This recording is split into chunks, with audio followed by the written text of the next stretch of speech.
اعوذ باللہ من الشیطان الرجیم بسم اللہ الرحمن الرحیم فلما ان جاء البشیر القاہ علی وجہہ فارتد بصیرا قال الم اقل لکم انی اعلم من اللہ ما لا تعلمون قالوا یا ابانا استغفر لنا ذنوبنا انا كنا خاطئین قال سوف استغفر لکم ربی انہ هو الغفور الرحیم فلما دخلوا على يوسف آوى إليه أبويه وقال ادخلوا مصر إن شاء الله آمنين۔ پھر جب خوشخبری دینے والا پہنچ گیا تو اس نے یوسف علیہ السلام کا قمیض ان کے منہ پر ڈال دیا اور فوراً ان کی بینائی واپس آ گئی۔ انہوں نے اپنے بیٹوں سے کہا کیا میں نے تم سے نہیں کہا تھا کہ اللہ کے بارے میں جتنا میں جانتا ہوں تم نہیں جانتے؟ وہ کہنے لگے ابا جان آپ ہمارے گناہوں کی بخشش کی دعا فرمائیے، ہم یقیناً بڑے خطا کار تھے۔ یعقوب علیہ السلام نے کہا میں عنقریب اپنے پروردگار سے تمہاری بخشش کی دعا کروں گا، بے شک وہی ہے جو بہت بڑا بخشنے والا بڑا مہربان ہے۔ پھر جب یہ سب لوگ یوسف علیہ السلام کے پاس پہنچے تو انہوں نے اپنے والدین کو اپنے پاس جگہ دی اور سب سے کہا کہ آپ سب مصر میں داخل ہو جائیں جہاں انشاءاللہ سب چین سے رہیں گے۔ سورہ یوسف کی 96، 97، 98، 99 4 آیتیں آپ کے سامنے پڑھی گئی ہے۔ پہلی آیت کریمہ میں حضرت یوسف علیہ السلام نے جو قمیض بھیجی تھی، جو کرتا بھیجا تھا، اپنے بھائیوں کو یہ کہہ کر کہ یہ قمیض لے کر کے جاؤ، یعقوب علیہ السلام کے چہرے پر ڈال دینا، آنکھوں کی بینائی لوٹ آئے گی۔ یہاں پر یہ بات بتا دینا ضروری ہے کہ اللہ تعالیٰ کی ہر نعمت بہت بڑی نعمت ہے، چاہے زبان ہو، چاہے کان ہو، چاہے آنکھ ہو، چاہے ہاتھ ہو، چاہے پیر ہو، چاہے دماغ ہو، تمام چیزیں اللہ تعالیٰ کی بہت بڑی نعمت ہیں۔ اگر آدمی کے پاس دماغ نہ ہو تو آدمی پاگل کہلاتا ہے، آنکھیں نہ ہو تو آدمی اندھا کہلاتا ہے، کان نہ ہو تو بہرا کہلاتا ہے، پیر نہ ہو تو لنگڑا کہلاتا ہے۔ تمام نعمتیں اللہ تعالیٰ کی بہت بڑی نعمتیں ہیں۔ یعقوب علیہ السلام تقریباً 40 سال تک آنکھوں کی بینائی سے محروم رہے۔ بیٹے کی جدائی میں اتنا روئے کہ آنکھیں سفید ہو گئی، کمر جھک گئی۔ تو یعقوب علیہ السلام کے چہرے پر جب یوسف علیہ السلام کا کرتا ڈالا گیا تو ڈالتے ہی حضرت یعقوب علیہ السلام کی آنکھوں کی بینائی لوٹ آئی۔ جب انہوں نے اپنے پوتوں کو، نواسوں کو اور اپنے بیٹوں کو دیکھا تو خوشی کے مارے جوش میں کہا کہ کیا میں تم لوگوں سے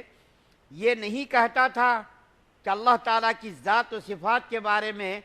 جتنا مجھ کو علم ہے اتنا تم لوگوں کو معلوم نہیں ہے۔ مجھے جو معلوم ہے، جو علم ہے اللہ تعالیٰ کی طرف سے جو مجھ کو علم آیا ہے، اس علم کی روشنی میں جو جانتا تھا وہ تم لوگوں کو پتہ نہیں تھا۔ اس کے بعد بیٹوں نے ندامت اور شرمندگی کا اظہار کیا۔ تمام بیٹے اپنی شرمندگی کا اظہار کرنے لگے اور کہنے لگے ابا حضور ہم سے بہت بڑی خطا ہوئی، غلطی ہوئی، ہمارے لیے اب استغفار کیجئے، ہماری بخشش کی اللہ تعالیٰ سے دعا کیجئے، اللہ تعالیٰ ہماری غلطیوں کو، ہمارے گناہوں کو معاف کر دے۔ تو یعقوب علیہ السلام نے فرمایا میں تمہارے لیے عنقریب اللہ تعالیٰ سے بخشش کی دعا کروں گا۔ فوراً نہیں کہا، کیا کہا کہ میں تمہارے لیے عنقریب اللہ تعالیٰ سے تمہاری بخشش کی دعا کروں گا، عنقریب کہا، یہ نہیں کہا کہ ابھی فوراً میں تمہارے لیے دعا کرتا ہوں۔ یہ عنقریب جو یعقوب علیہ السلام نے یہ بات کہی، اس کی وجہ کیا ہے؟ مفسرین نے، علماء نے لکھا ہے اس کی بہت ساری وجوہات بیان کی گئی ہیں۔ ان وجوہات میں سے ایک وجہ تو یہ بیان کی گئی ہے کہ میں تمہارے لیے اس وقت بخشش کی، مغفرت کی دعا کروں گا جب یوسف علیہ السلام سے میں ملاقات کروں گا اور ان کے حال احوال کو معلوم کروں گا، اور یہ معلوم کروں گا کہ یوسف علیہ السلام نے تمہاری خطاؤں کو، تمہاری لغزشوں کو معاف کر دیا یا نہیں کر دیا، کیونکہ تم نے یوسف علیہ السلام کا حق مارا، اس کو لے جا کر کے کنویں میں دھوکے ڈال دیا، اس کے بعد پھر مصر کے تاجروں کا ہاتھ تم نے فروخت کر دیا، پھر آگے چل کر کے کن کن حالات سے، کن کن مسائل سے، کن کن مصیبتوں سے یوسف علیہ السلام کو گزرنا پڑا، وہ ان کو معلوم، اللہ کو معلوم۔ میں ان سے پہلے ملوں گا، مل کر کے ان سے بات کروں گا، بات کر کے ان سے جب دیکھوں گا کہ اس نے تمام بھائیوں کی غلطیوں کو معاف کر دیا ہے تو میں بھی بخشش کی دعا کروں گا۔ یہاں پر یہ بات بھی واضح کر دینا ضروری ہے، حق العباد بغیر حق والوں کے معاف کیے ہوئے معاف نہیں ہوتا۔ حق العباد، نبی کریم صلی اللہ علیہ وسلم ارشاد فرماتے ہیں کہ قیامت کے دن ایک آدمی آئے گا جو نیکیوں کا اتنا بڑا ذخیرہ لے کر آئے گا، پہاڑوں سے بھی زیادہ نیکیوں کا ذخیرہ لے کر کے آئے گا، لیکن اس نے کسی کو دنیا میں گالی دی ہوگی، کسی کو ڈانٹا ہوگا، کسی کو جھڑکیاں دی ہوں گی، کسی کا پیسہ لیا ہوگا، کسی کو مارا ہوگا اپنی شان بگھارنے کے لیے۔ بہت سارے لوگوں کا عادت ہوتی نا، بات بات میں گالی دیتے، بات بات میں ڈانٹ دیتے، اپنے سامنے کسی دوسروں کو کچھ بھی نہیں سمجھتے۔ ان کو یہ بھی معلوم نہیں ہے کہ ہم جو کر رہے ہیں اس کا حساب کتاب دینا ہوگا۔ بس کسی کو اپنی شان میں ماں کی، بہن کی گالی دے دی، برا بھلا کہہ دیا، مار دیا، یا کسی کے بنڈی پر سے جو ہے کچھ موز یا انگور یا کوئی چیز اٹھا کر کے اس نے کھا لی، یا کسی کو زبردستی کوئی سامان لینے گیا، سامان لیتے وقت زبردستی اس سے زیادہ سامان لے لیا، تو ان تمام چیزوں کے بارے میں قیامت کے دن حساب دینا ہوگا۔ نبی کریم صلی اللہ علیہ وسلم نے ارشاد فرمایا کہ قیامت کے دن آدمی اتنی ساری نیکیاں لے کر آئے گا، نماز کا ذخیرہ ہوگا، روزے کا ذخیرہ ہوگا، بہت ساری نیکیاں لے کر کے آئے گا،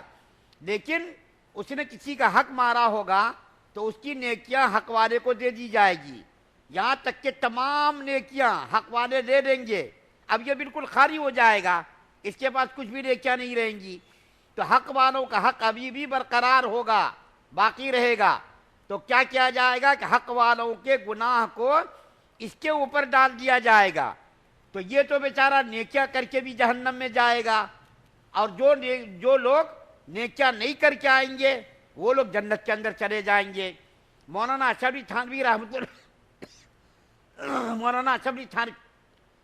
اللہ علیہ نے ایک حدیث کے حوالے سے لکھا ہے کہ اگر دنیا کے اندر کسی نے 1 روپیہ بھی مارا ہوگا، دنیا کے اندر کسی کا 1 روپیہ بھی مارا ہوگا، تو قیامت کے دن اس کو 700 مقبول نمازیں 1 روپیے کے بدلے میں اس کو دینی پڑے گی۔ ہم لوگوں کے پاس کہاں ہے بھائی 700 مقبول نمازیں؟